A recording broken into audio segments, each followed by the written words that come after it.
자, 그러면 이 어려운 날 또 급하게 저희가 모셔봤습니다. 원래 다른 분을 모실까 하다가 그래도 우리 센터장님과 함께 하다못해 하소연이로 좀 들으시라고 모셨습니다. 교보증권 김형렬 센터장님 어서 오십시오. 네, 안녕하세요. 반갑습니다. 네, 반갑습니다. 네, 우리 여의도의 또 젠틀맨, 여의도의 손지창, 가장 또 나이스하신 분이라 저희가 어떤 화풀이를 해도 다 받아주십니다.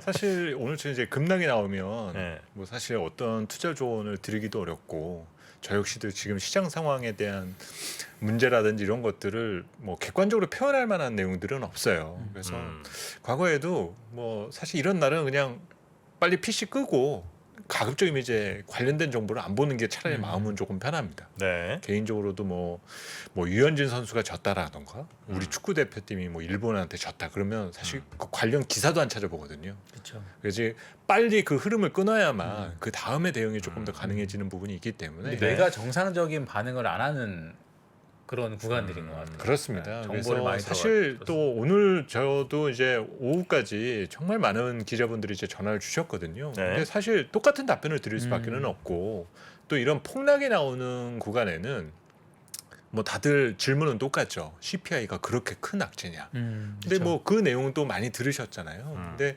폭락이 나올 때는 악재가 역대급이어서 문제일 수도 있겠지만 우리 투자자들의 어떤 저가 매수세가 완전히 실종됐다. 결국은 이 공포에 질려서 뭔가 이제 리스크를 테이크하고 싶어하는 마음조차도 지금 사라진 상태니까 우선 지금 상황은 뭔가 끊어서 봐야 될 부분 등이 조금 더 크다라는 게 현 구간의 위치인 것 같습니다. 네. 근데 잠깐 앱을 덮고 싶다가도 앱을 잠깐 네네네. 지우는 게 낫겠다 싶다가도 그 시장이 물론 이것도 역시 그 못난 개인 투자자 입장이라는 건 이해해 주시고요. 시장이 예를 그럴 일 들어서 없습니다. 시장이 뭐 이게 지금 쇼크가 왔고 네네네. 물론 5% 빠졌지만 그래도 시장은 어느 정도 버텨주다가 뭐 상승으로 간다 혹은 뭐 어느 정도 그래도 뭐 박스권 안에는 그래도 다시 돌아올 것이다라는 이제 생각이 있으면 그럴 거라는 이제 믿음 그럴 거라는 판단이 있으면 그럼 오늘 같은 많이 빠졌지만 잠깐 오늘은 좀 우리 흔들린 마음 좀 부여잡고 네네. 내일이든 모레든 어느 정도 한 주 지나서든 다시 한번 좀 제대로 냉철한 판단 해보자 이럴 수도 있겠는데 네네네. 이 시장이 자칫 어떤 소수의 전문가분들이 예측하셨던 대로 이 시장은 이제 망가진 것 같다. 그래서 네네. 2,300이든 2,200이든 이걸 지금 보장할 수 없는 상황일 수도 네네네. 있다라는 판단이 만약에 한쪽 뇌에 계속 자리하고 있다면 네네네. 오늘 5% 빠졌지만 추가로 20% 30% 더 빠지는 거에 대한 대응을 하기 위해서라도 오늘 시장에서 좀 불안한 마음에 빨리 뭘 던지든지 뭘 해야 될 거 아닙니까? 우선 그러면 이제 이 가격이다라는 기록을 머릿속에 남기다 보면 그런 기록의 과정이 미래를 예측하는데 자꾸 영향을 주게 되는 거거든요. 그럴 수 있겠죠. 그렇죠. 그렇습니다. 그러면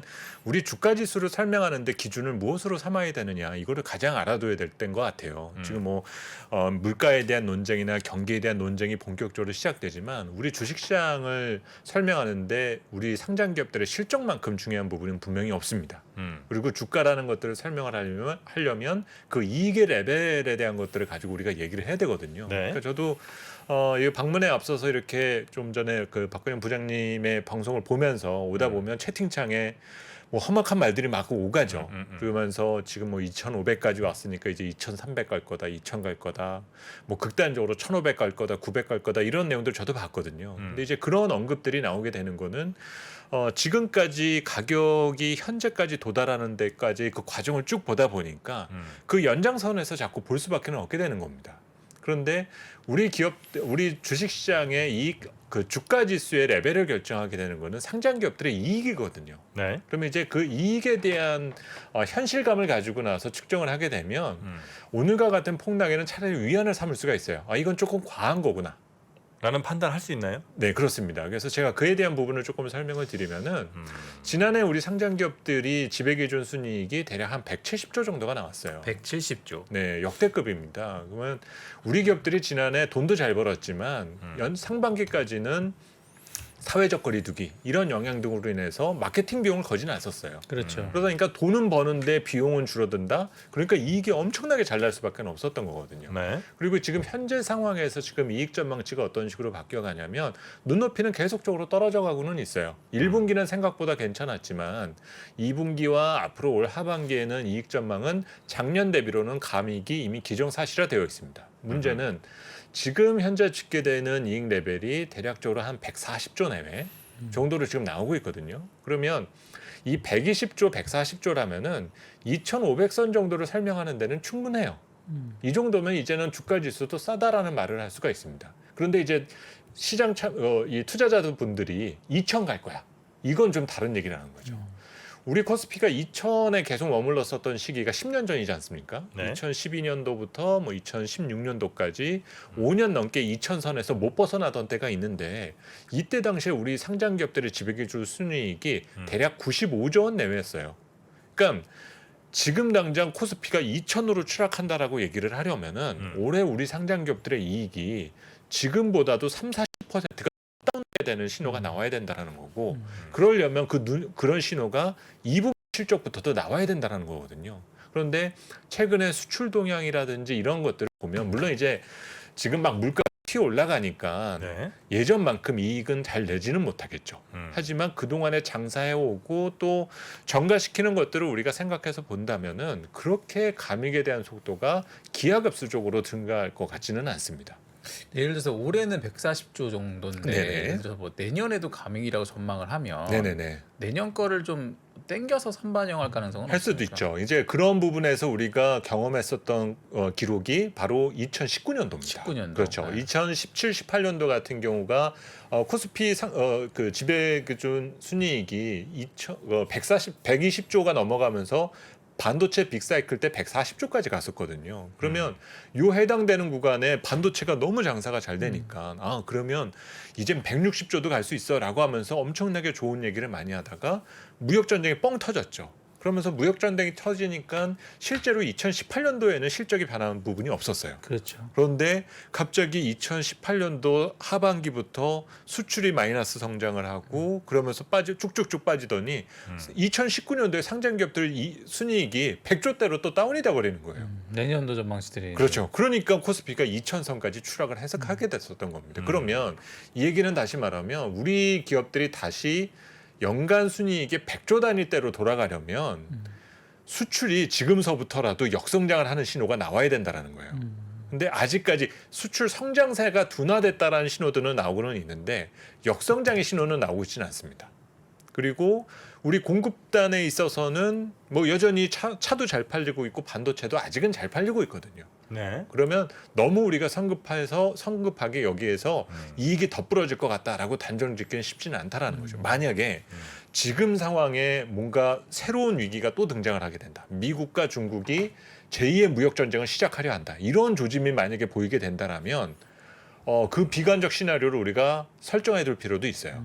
그런데 요즘 분위기를 보시면 미국이 중국에 대해서는 상당히 화해의 스탠스를 보이고 있지 않습니까? 관세를 유예한다라든가 아니면 이 중국 기술주들에 대한 제재라든지 이런 것들을 약간 이제 중단시키려 톤을 조금 다운시키려 하고 있거든요. 그러니까 이런 모습 등이 이제 앞으로도 올 하반기 이후에 조금 더 개선이 된다라면은 우리가 지금 현재 위치에서 그렇게 극단적인 비교를 할 필요까지는 없다라는 거죠.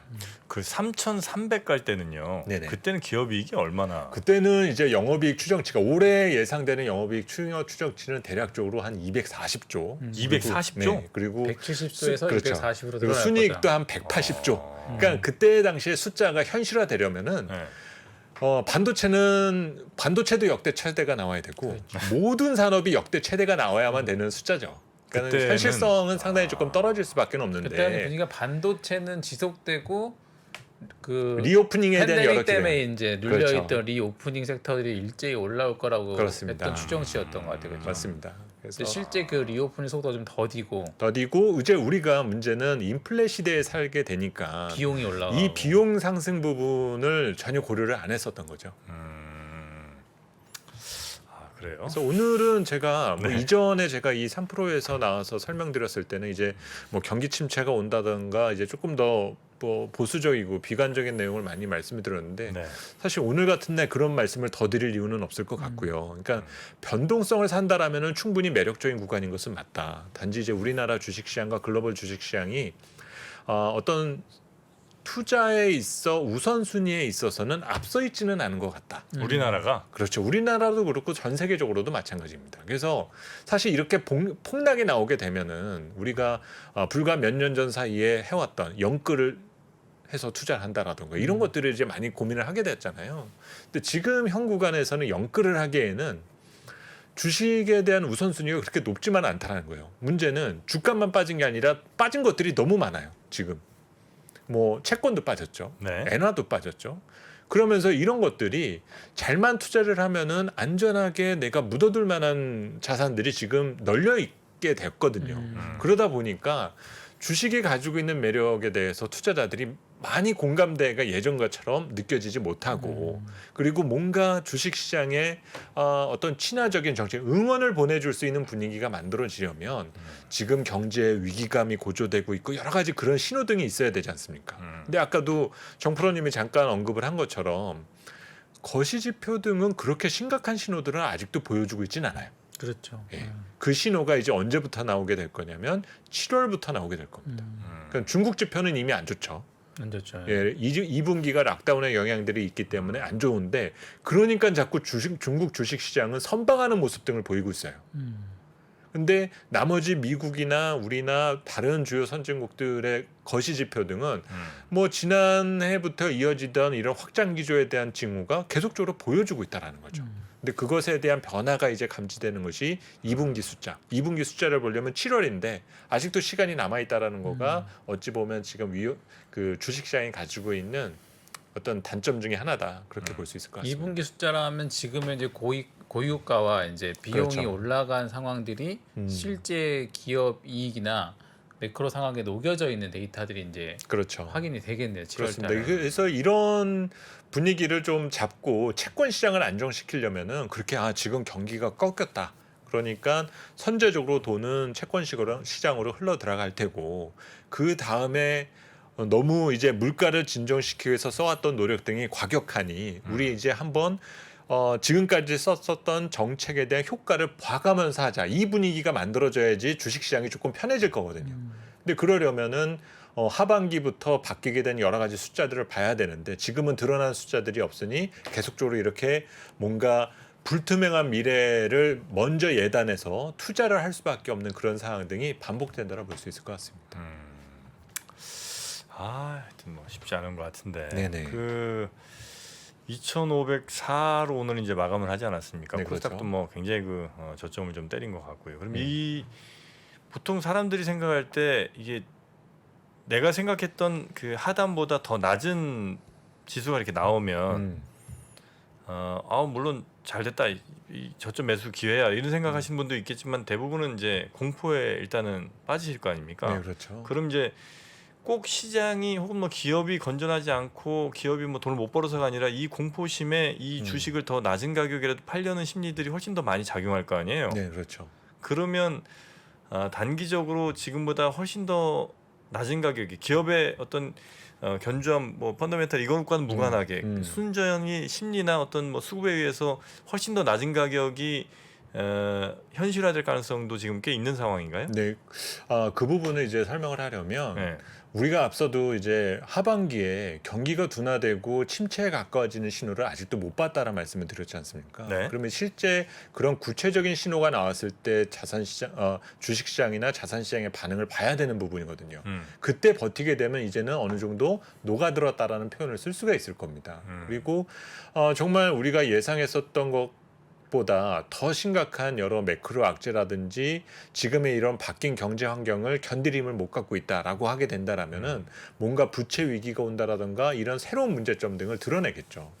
그래서 그 확인을 하기까지의 조금 시간이 남아 있다라고 보는 부분 등이 맞을 것 같고요. 그리고 가치 평가는 그래요. 제가 이전 방송에서도 말씀을 드렸지만은 연초부터 지금까지 이만큼 빠졌으니까 싸졌다 이런 표현 쓰는 거를 지금 가장 경계해야 된다라는 거죠. 우리가 가치 평가라는 것은 과거의 기록은 그거고 현재와 미래를 비교해 봤을 때 현재가 싸다라는 평가를 내릴 수 있어야 된다는 겁니다. 네. 이 얘기는 미래가 조금 더 희망적으로 바뀔 수 있다라는 확신이 생겨야 되는데 지금은 전혀 그런 분위기가 감지되고 있지 않지 않습니까?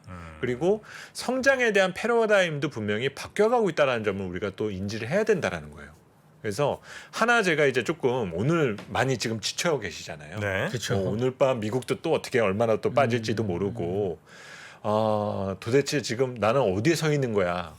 여기는 어디고 나는 누구야. 사실 이런 분위기지 않습니까? 이럴 때는 뭔가 확 틀을 완전히 바꿔서 제가 지금부터 말씀드리는 내용은 내년 이후에 시장 전망을 위해서 제가 공부하고 있는 것들이에요. 그 점에 대한 부분을 말씀을 드리겠고 여기에서 이제 앞으로 내가 투자해야 될 영향이 바뀔 수도 있다. 네. 이거를 조금 설명을 드리려고 합니다. 그래서 준비된 자료 화면에서 하나 설명을 드리려 하면은요. 우리가 요즘 인플레 지겹게 그냥 귀에 딱지가 생길 정도로 듣고 있잖아요. 네. 그래서 이 문제만 어떻게 수습하면 좋겠다라는 것들을 생각을 하는데 왼쪽에 있는 그림을 보시면 미국의 헤드라인 CPI입니다. 그리고 지금 이제 8%대까지 와 있죠. 네. 그리고 당장은 모르겠는데 올해 연말이 되고 내년이 되면은 물가는 진정될 거라고 하는 것을 다들 알고 있어요. 기저에 의해서라도. 그런데 이 그림에서 보시면 이 박스로 표시되어 있는 부분이 있습니다. 이 박스로 표시된 부분이 이제 70년대 1, 2차 오일 쇼크를 보내고 나서 80년대에 들어선 미국의 물가 상황이거든요. 분명히 물가는 어마무시했었던 물가 상승률이 진정은 되지만 문제는 90년대 중반까지 마이너스가 나지 않습니다. 물가 자체가 네. 네. 이 얘기는 물가의 상승 속도가 더뎌진다 뿐이지 절대 물가 자체는 뒤로 후퇴하지 않는다라는 계속 얘기예요. 올라간다. 그렇습니다. 이 얘기가 상당히 중요한 건데요. 앞으로도 우리가 이런 시대에 살 수도 있게 된다는 얘기입니다. 만성적인 고물가. 그렇죠. 네. 그러면 이 얘기는 고금리 시대에 우리가 다시 살게 될 수 있다라는 거고 이 기간이 만약 1년이나 3년 정도라고 생각하면은 아유 조금 참았다 투자하면 되겠네 이렇게 생각할 수도 있어요. 그렇죠. 근데 만약에 5년 이상 갈 수도 있을 것 같다. 만약에 설정을 하게 되면 오히려 이 기간에 적응하기 위한 방법을 우리가 고민을 해야 됩니다. 하긴 이 지금의 물가 상태가 유지가 되면 내년은 0%죠 상승률이. 그렇습니다. 그렇죠. 그렇죠. 그렇죠. 반동이니까. 지금보다 더 올라가지 예, 않으면. 문제는 한 달 오르고 한 달 내리고 이런 것들이 반복될 가능성도 생각을 해봐야 된다라는 거예요. 그래서 우리가 여기에서 이제 심각한 고민을 하게 되는 부분이 이런 디스인플레이션 구간에 과연 주식이라는 투자 자산은 어땠었느냐. 미국을 예를 들어서 보게 되면 미국의 80년대 요즘은 뭐 저 이 자리에 계신 분들은 1980년대는 다 학생이지 않습니까? 그렇죠. 1980년대 경제 활동하신 분들은 대부분 이제 다 은퇴를 하시고 있는 중이거나 그렇죠. 아니면 이제 거기 이제 막바지에 계신 분들이에요. 이제 그렇다면 80년대를 우리가 어떻게 살아왔지 이런 것들을 이제 보면 그 높은 물가 환경에서 어찌 됐든 이익을 내기 위해서 고군부터 하던 시절이 80년대라는 겁니다.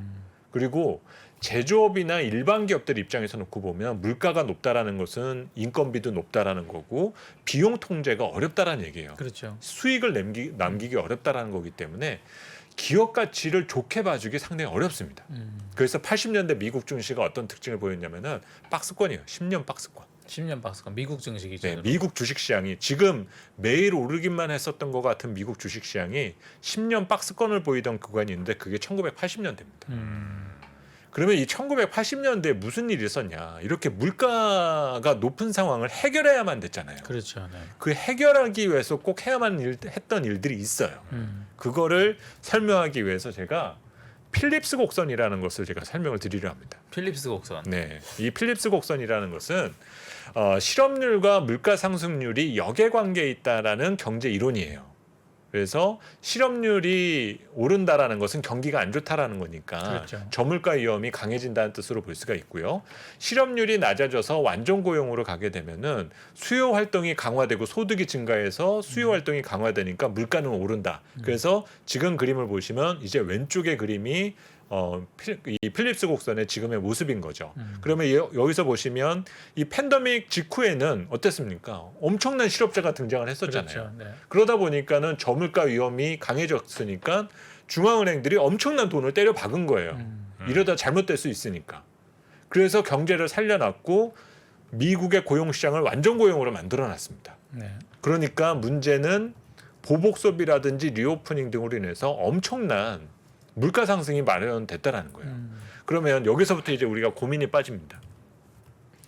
우리가 인플레이션은 정점을 치고 내려올 거라고 하잖아요. 그렇죠. 그러면 이 그림대로라면 물가가 올 하반기부터 내려가고 내년 상반기에 내려간다라는 얘기는 실업률이 즉 늘어나는 거예요. 고용 시장이 악화된다는 얘기를 볼 수가 있는 경기가 거예요. 안 좋은 거다. 그렇죠. 이거가 지금 미국 정부가 엄청나게 고민하고 있는 부분이에요. 왜냐하면 중앙은행은 더 이상 할 수 있는 게 없거든요. 네. 물가를 잡기 위해서는 당분간 고용 시장이 어떻게 되는지를 중앙은행이 의식하지는 않을 겁니다. 네. 문제는 각국 정부는 우리 가계와 고용을 지켜내기 위해서 엄청난 노력을 하게 되어야 된다는 거죠. 네. 그러니까 바이든 대통령이 전 세계 나라 돌아다니고 우리나라까지도 와서 일자리 만들어 달라 그런 식으로 로비하고 가는 거예요. 실업률에 가장 신경을 쓰고 있다는 그렇습니다. 말씀이네요. 왜냐하면 가계를 보호해야만 지난해 기준으로 미국의 정부 부채가 엄청나게 늘어났지 않습니까? 네. 이거를 메꿔내려면 재정 수입이 늘어나야만 돼요. 재정 수입이 늘어나려면 두 가지입니다. 기업 이익이 늘어나야 되는 부분도 있지만 가계 소득이 늘어나야 되는데 그래야지 납세자들이 세금 낼 돈이 있게 되는 거잖아요. 그런데 이제 여기서 힌트가 되는 부분이 그러면 이 딜레마인 상황을 어떻게 되는가? 오른쪽에 있는 그림을 보시면 지금 앞으로 그러면 제가 이 타이틀에서 미래를 예고하는 필립스 곡선이라고 제가 표시를 해놨는데 네. 앞으로 정책 방향이 어떤 식으로 가야 되냐면 이렇게 가파른 기울기의 필립스 곡선을 평탄화하기 위한 노력을 해야 돼요. 점선 방향으로 이동시키기 하는 것을 해야 됩니다. 네. 물가가 떨어지더라도 실업률이 최대한 자극 안 받는 방향으로. 그렇죠. 그래야 된다라는 거죠. 그래서 이 필립스 곡선의 평탄화 이론을 논문에서 쭉 찾아보면은 네. 가장 이 논문이 많이 나왔던 시기가 80년대더라고요. 딱 그게 가장 화두였던 시기네요. 그렇죠. 그래서 80년대 그러면 무슨 일이 있었나 제가 그거를 이렇게 쭉 추정을 해보니까는 80년대는 여전히 이념이 지배를 하던 시기였어요. 그렇죠. 그때 냉전 시대. 그렇죠. 냉전 시대였고 민주주의와 사회주의의 충돌이 계속되었었던 그리고 성장을 위해서는 정부가 모든 것을 주도하는 왜냐하면 우리는 지금의 체제를 유지하기 위해서 적과 싸워야만 된다. 이런 논리가 먹히던 시대였었던 거거든요. 그래서 경제라든지 이런 것들도 대충 보면 엇비슷했었습니다. 그러니까 체감을 하실 수 있을지 모르겠지만 80년대는 독일이 둘로 나눠져 있던 시대입니다. 그렇죠. 동독과 서독으로 나눠져 베를린 있었고요. 장벽이 무너지기 전에. 전이죠. 그리고 소련이라는 나라가 있었던 시절인 겁니다. 러시아와 우크라이나가 한 그렇습니다. 나라였다. 그러다 보니까 지금은 우리가 팬데믹으로 인해서 단절되어 있잖아요. 그리고 미중 무역 전쟁이라는 이유로 인해서 약간의 벽이 쳐져 있는 상태입니다. 그런데 당시에는 이념적인 부분 등으로 인해서 세계 경제가 협력할 수는 없었던 시대였던 거였어요. 그런데 그런 상황이다 보니까 그 70년대 후반까지의 이 에너지 파동에 대한 충격이 가시지가 않는 거예요. 그래서 미국이 해야만 했었던 부분 중에 하나가 생산에 대한 분업화입니다. 생산의 예. 분업화. 그러면서 왜냐하면 생산을 분업화해야만 비용을 절감하고 일자리를 훼손시키지 않게 된다라는 거예요. 그렇죠. 그러면서 미국이 선택하게 된 파트너가 바로 일본인 겁니다.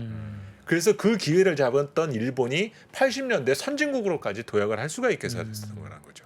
그러면 여기서 나올 수 있는 첫 번째 힌트가 지금 물가를 진정시키기 위해서 필요한 것 중에 하나는 50bp, 75bp 하는 이런 중앙은행의 정책도 중요한 부분이겠지만은 생산 환경에 대한 분업화를 이뤄낼 수 있는가. 이 얘기는 지금 세계 경제가 어려움에 직면하게 만든 미국과 중국이 화해를 해야 된다는 거예요.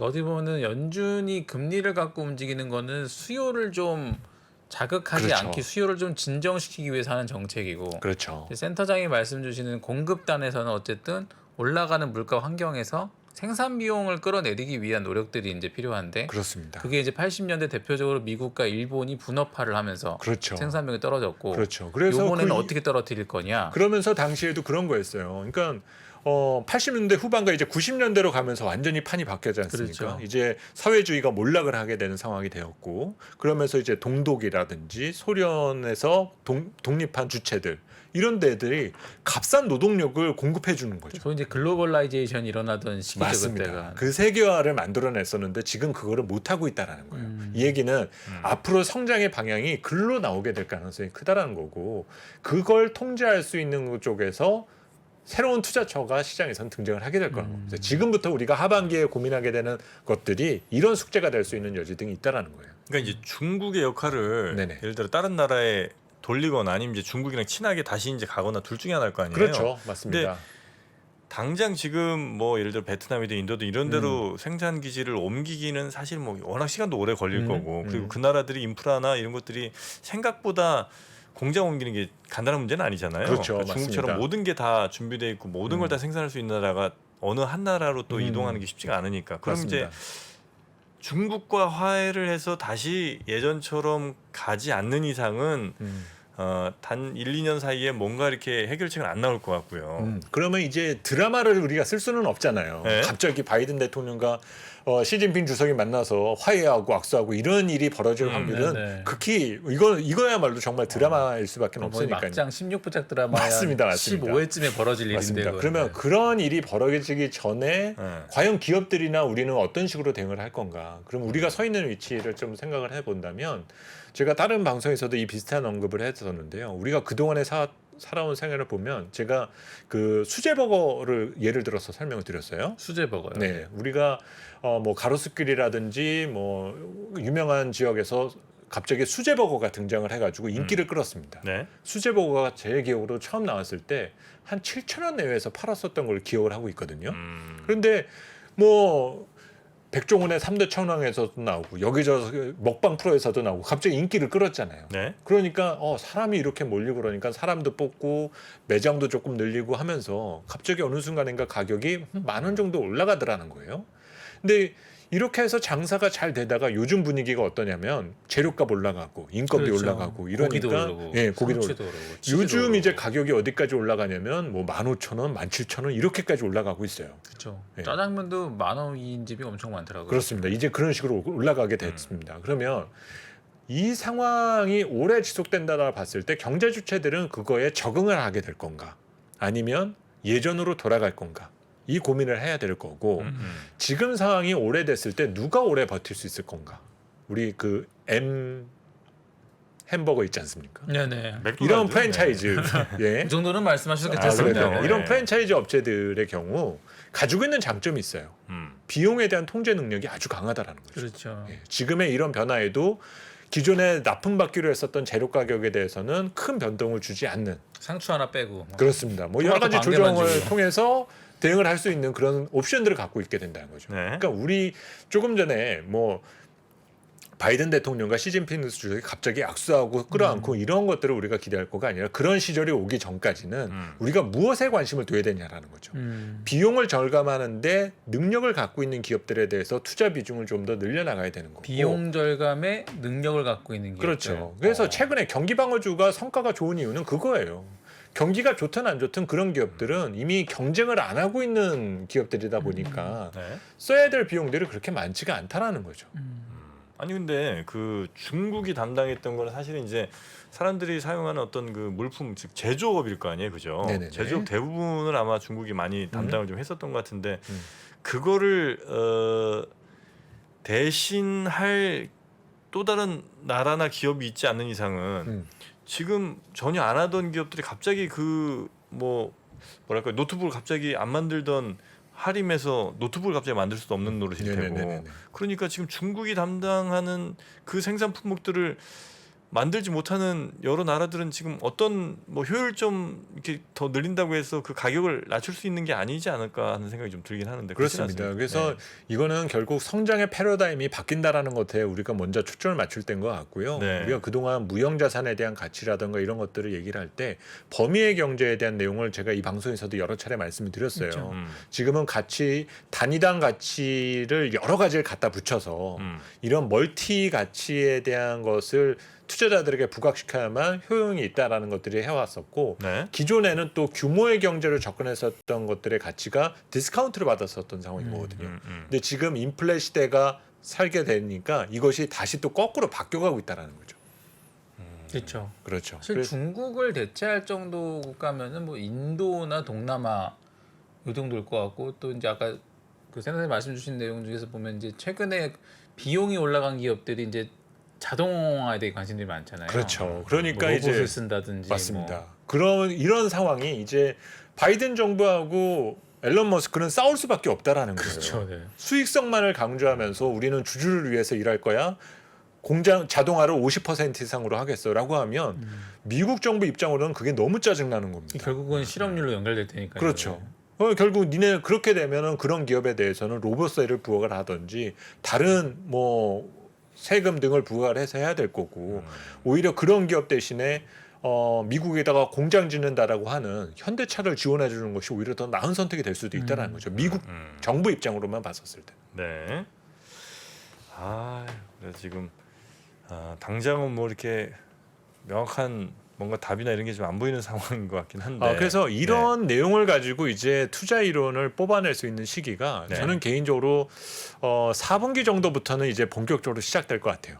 4분기부터. 예, 그래서 지금 제가 말씀드리는 논리를 가지고 뭔가 퀄리티 있는 자산, 주식 등에 대해서 선별해 나가는 시기가 그때는 찾아올 테고 하반기 뭐 3분기하고 4분기는 여전히 변동 구간이라 볼 수밖에 없습니다. 뭐 반짝 시장이 랠리가 나타나는 걸 가지고 락바텀이 왔다 이렇게 말하기에는 지금 할 수는 없는 상태니까 그렇죠. 투자자분들에게는 지금은 너무 다양한 선택지가 있다. 그래서 지금요? 예, 그렇죠. 어떤 그러니까 꼭 선택이요? 주식뿐만이 네. 아니라 채권에 있어서도 투자 기회가 있고 뭐 엔화라든지 지금 아까도 제가 말씀드렸다시피 주식만 빠지지 않았거든요. 다양한 자산이 지금 가격이 빠진 것들이 있어요. 네. 이렇게 옵션이 많아졌다라는 게 현 시장의 가장 큰 문제인 겁니다. 근데 그 정말 뭐 예를 들면 수많은 애널리스트들이 있는 무슨 그런 기관이라든지 네네. 아니면 정말 슈퍼개미라고 한 뭐 몇백억들이 굴리는 분들은 아마 지금의 상황들을 뭐 예측하거나 혹은 뭐 예측까지는 안 하더라도 충분히 여유가 있어서 다른 선택지들을 갈 수 있을 텐데 네네네. 저를 포함한 아마 대부분의 많은 개인 투자자분들은 한 작년에 적어도 뭐 한 60-70% 정도 주식 비중을 갖고 있다가도 지금 이 폭락하는 과정에서 계속 물을 탄 경우가 많거든요. 그래서 지금은 그렇습니다. 제가 볼 때는 주식 비중이 거의 최고조일 것 같아요. 자기 자산 중에. 전체 자산 네, 중에. 네, 그러니까 이제는 지금 선택을 만약에 하려면 지금 가격이 가장 많이 떨어져 있는 주식을 팔아서 다른 걸 선택하든지 아니면 지금 상황에서 못 움직이든지 둘 중에 하나일 것 같은데 그럼에도 불구하고 지금 이 가격에도 또 다른 선택지를 가는 게 맞는 건지에 대한 고민들이 좀 있거든요. 네네. 거기에서는 혹시 우리 센터장님은 어떻게 보십니까? 사실은 아까 그래서 제가 영끌이라는 표현을 가장 지난 몇 년 사이에 많이 써왔던 표현들이지 않습니까? 네. 뭐 주식 시장에서도 있었고 부동산 시장에서도 있었고 상당히 그렇게 건전한 표현은 분명히 아니에요.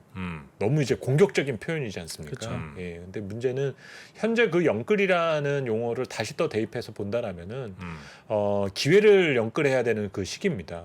그러면 뭔가 지금 내가 미래에 선택할 수 있는 운신의 폭을 늘려가기 위해서 할 수 있는 것들이 무엇인가? 그것이 지금부터 들어오는 현금성 자산을 최대한 축적하는 거에 초점을 맞출 것인지 아니면 여전히 불안정하고 더 가치 훼손이 있을 수도 있는 자산을 현금화해서 미래의 기회를 선택할 것인지 이런 고민을 해야 되는 시기다라고 판단하거든요. 고민은 계속 한다니까요. 어떻게 해? 고민만 하면 안 되잖아요. 그래서 아까 말씀드렸던 것처럼 저도 답답해 죽겠어요. 단지 주가가 뭐 30% 빠졌고 50% 빠졌다라는 그 기록만을 가지고 이 정도면 가격의 가치 훼손은 끝난 것 같다라고 단언할 수는 없다라는 거죠. 네. 그 해당되는 분야가 네. 3개월 안에, 네. 6개월 안에 좋아질 수 있을 만한 그림이 꼭 있어야만 될 텐데 그렇죠. 그것이 구체적으로 드러나 있지 않다라면 그때는 과감하게 결정을 하시는 부분이 맞습니다. 그래서 선생님 말씀은 네. 이제 단기 시계열들은 워낙 불확실성이 크니까 그렇습니다. 조금 더 시계열 넓게 보면 어쨌든 지금의 현상은 최근 2000년대 현상보다는 70년대 말, 80년대 쪽의 상황에 가깝고 네. 그때의 상황들이 어쨌든 인플레이션이 올라간 다음에 떨어지는 게 아니라 그 높은 물가가 유지되는 상태니 어쨌든 기업 환경 봤을 때는 비용의 통제가 강한 기업들 그렇죠. 이제 좀 중장기로 유리할 거다. 이런 말씀이신 거잖아요. 그렇습니다. 그리고 또 우리 기업들이 가장 잘하는 것 중에 하나가 그 비용 통제 부분이에요. 비용 그게 지난 통제. 2년 동안에도 보여줬거든요. 네. 그렇게 그 팬데믹 침체가 와서 작살이 나는 상황에서도 어쨌든 우리 기업들이 이익도 내왔고 엄청난 위기 관리 능력을 보여줬는데 이번에도 그거를 보여줄 수 있는지 여부가 상당히 중요한 숙제입니다. 그리고 뭐 삼성전자 예를 들어서 이제 말씀을 드리면 지금 삼성전자가 주가가 엄청 많이 주가가 내려왔잖아요. 네네. 뭐 반도체 내용으로만 따지는 여러 가지 논쟁거리들 이 상황만 보면은 그렇게 썩 좋은 상황은 분명히 아니에요.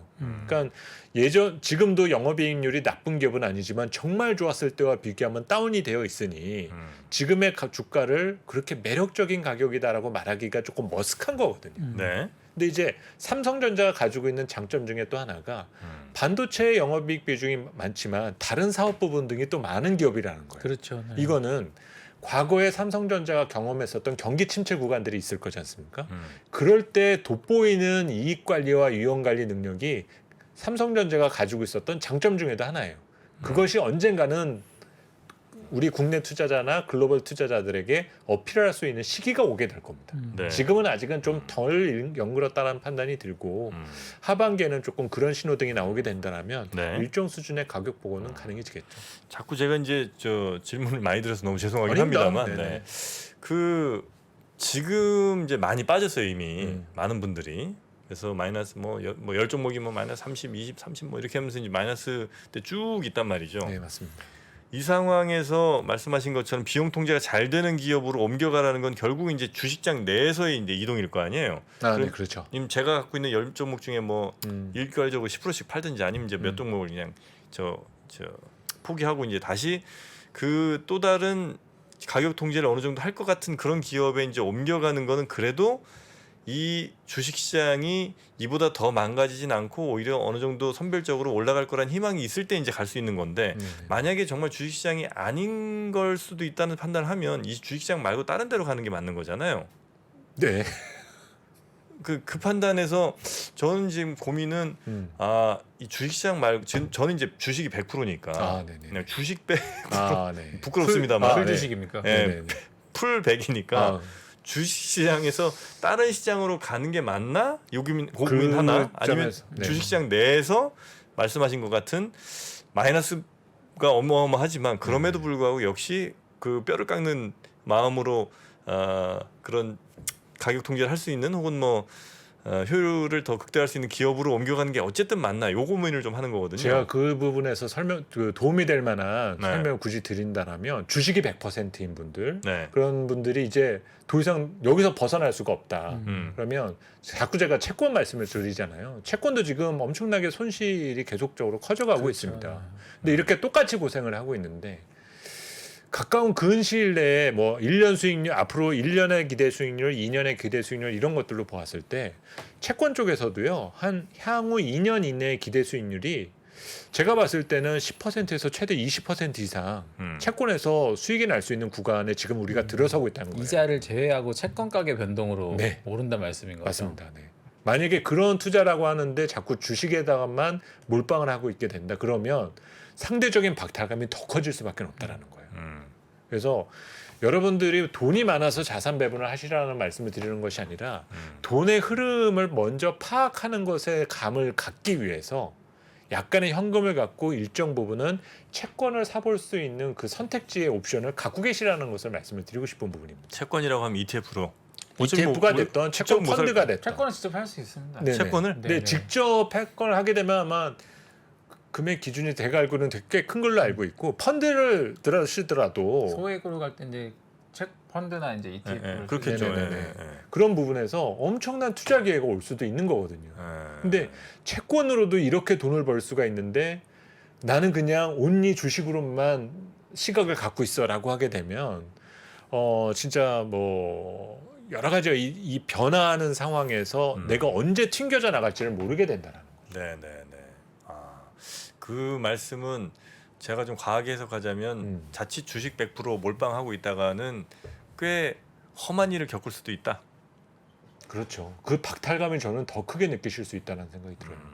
그래서 적절한 배분을 지금 해야만 될 시기인 거고 많은 투자자들이나 특히 자산가들 사이에서는 지금과 같은 이런 금리 환경이 우리가 그 뉴스에서 그런 표현 많이 쓰잖아요. 40년 만에 물가 상승이라는 표현을 쓰지 않습니까? 그렇죠. 네. 그러면 채권 플레이어들 사이에서도 지금은 상당히 고통스러운데 역대급 투자 기회예요.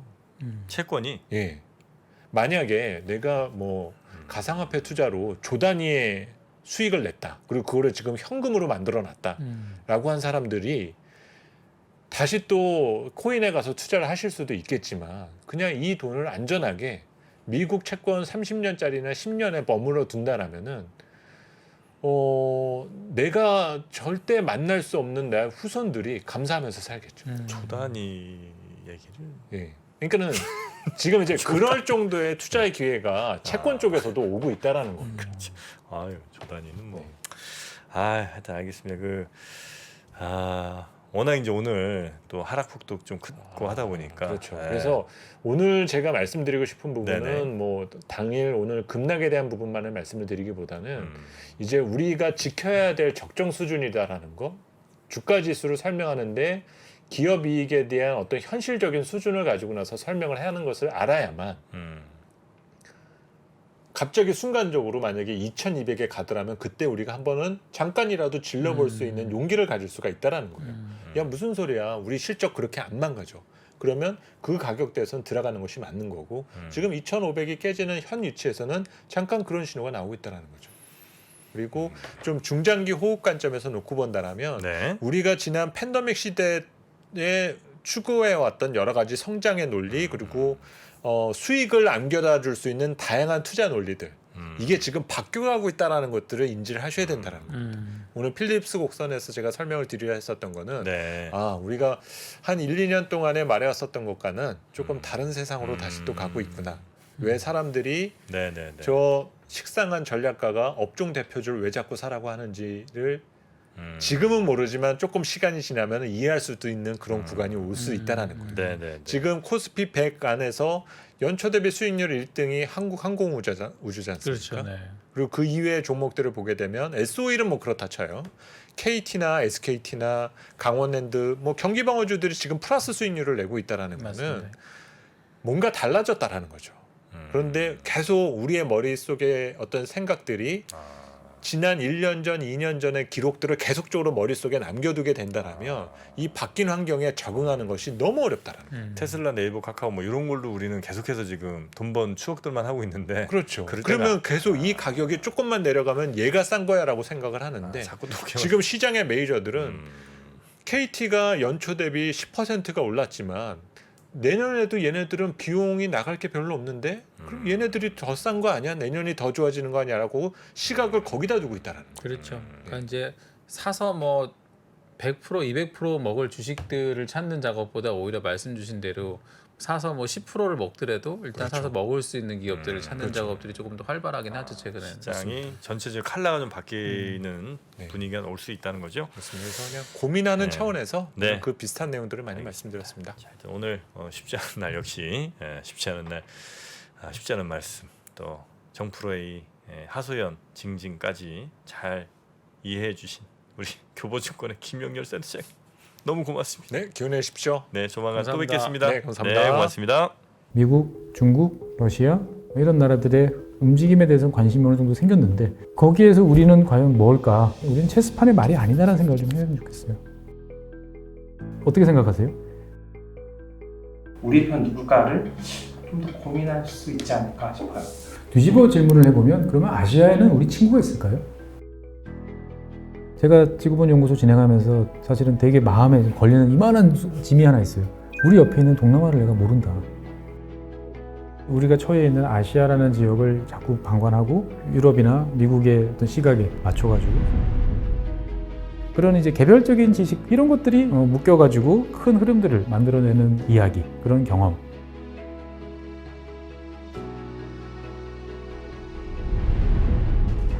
작고 잡다한 지식이라도 그것들을 절대 무시하지 말라. 나는 그건 되게 긍정적이고 그런 지식들을 연결해서 말 그대로 위즈덤이잖아요. 정말 현명해지고 뭔가 남들하고는 좀 차별화된 그러한 관점 그리고 그러한 비전